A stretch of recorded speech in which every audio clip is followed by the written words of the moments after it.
The Antichrist will rise in the year 2026. I'm not the one saying it. The signs written in the Bible, thousands of years ago, are pointing directly to this moment. His mission is terrifying: to enslave all of humanity with a false promise of peace, to impose a mark on the skin that will determine who lives and who dies, and to establish a global empire that will crush every ounce of freedom.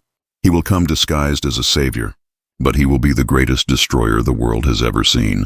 And the most chilling part, millions will follow him, blindly convinced he is the answer to their problems.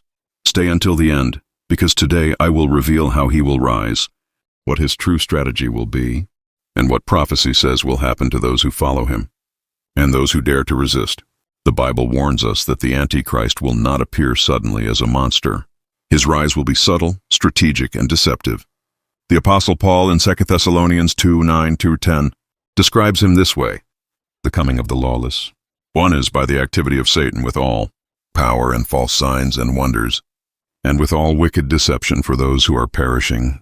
This means his power will be supernatural, but not to bring life, rather to deceive with lying miracles. Imagine turning on the TV and seeing a world leader call fire down from the sky, heal the sick, or predict events before they happen. Millions will fall to their knees, believing he was sent by God. The first signs of his rise. Promise of world peace. Daniel 9:27 tells us the Antichrist will confirm a covenant of peace for 7 years. He will be seen as the perfect mediator, achieving what no president, king, or ruler has ever achieved. But that peace will only be the beginning of a deadly trap. One world government. Revelation 13 declares, authority was given him over every tribe, people, language, and nation. The Antichrist will not rule one country. He will dominate the entire planet. A single political system, with universal laws controlling what you eat, buy, and even believe. Economic control. The most famous sign, the mark of the beast. 66. Without this mark, no one will be able to buy or sell. This points to a global digital economy where every transaction is tracked, every coin controlled. A unified religion. The Antichrist will demand worship. Revelation 13:8 makes it clear, all inhabitants of the earth will worship the beast, all whose names have not been written in the Lamb's book of life. There will be no freedom of worship. It will be him or nothing.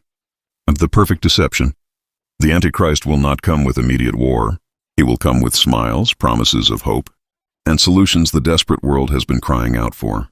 On a planet exhausted by crisis, wars, pandemics, and famine, humanity will see him as a modern Messiah. But behind his charismatic image lies the true plan: to destroy all faith in Christ, enslave humanity, and prepare the way for eternal damnation. The world will be exhausted. Hunger, wars, pandemics, economic collapse. Everyone will be desperate for a solution. And in that moment of chaos, the Antichrist will rise as the perfect answer. Supernatural signs.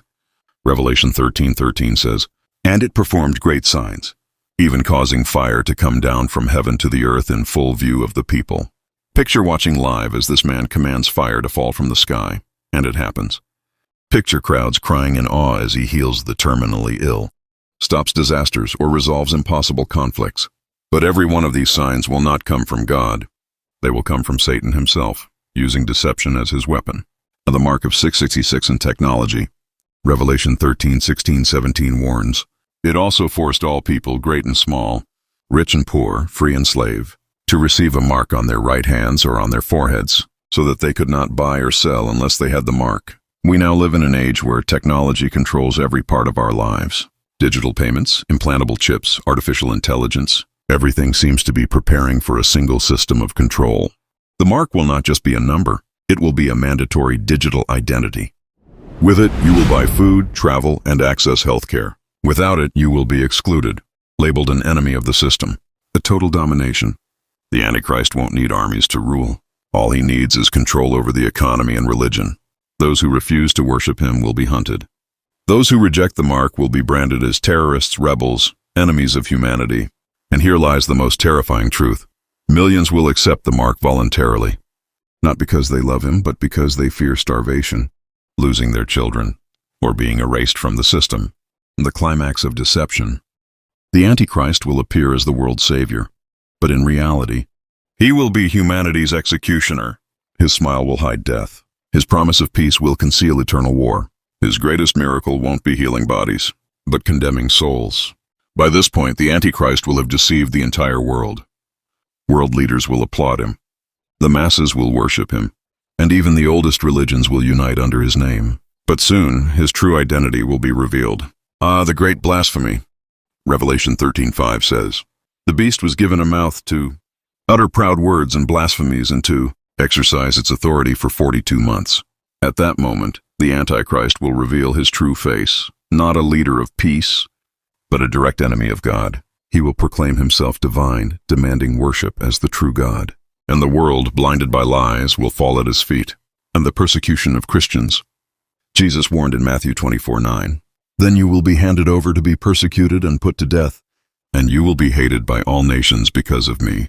Those who refuse to worship the Antichrist or take his mark will be ruthlessly persecuted. Christians, Jews, and anyone who believes in the true God will be hunted. Some will be imprisoned, others executed publicly, as a terrifying warning to the rest. It will be a time of darkness so overwhelming that many will believe God has abandoned them. But in reality, it will be the exact fulfillment of prophecy. The most terrifying moment. Revelation 13:7 declares, "It was given power to wage war against God's holy people and to conquer them."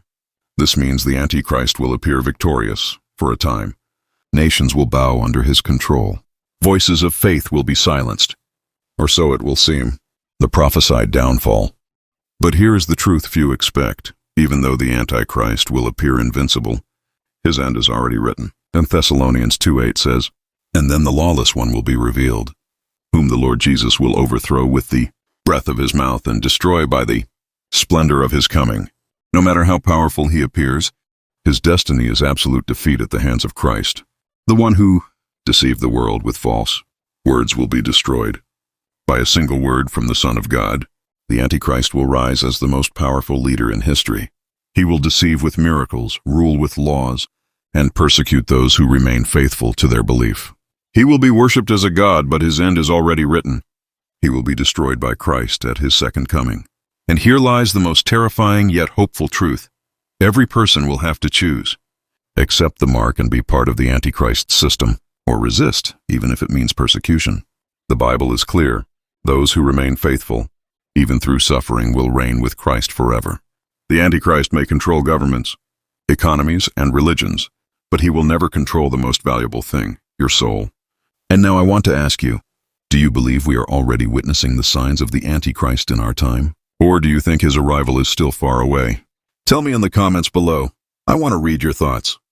If this message shook you, subscribe to Terrifying Truths and hit the notification bell, because here we reveal the truths most people are too afraid to tell. Share this video so others can know what is coming.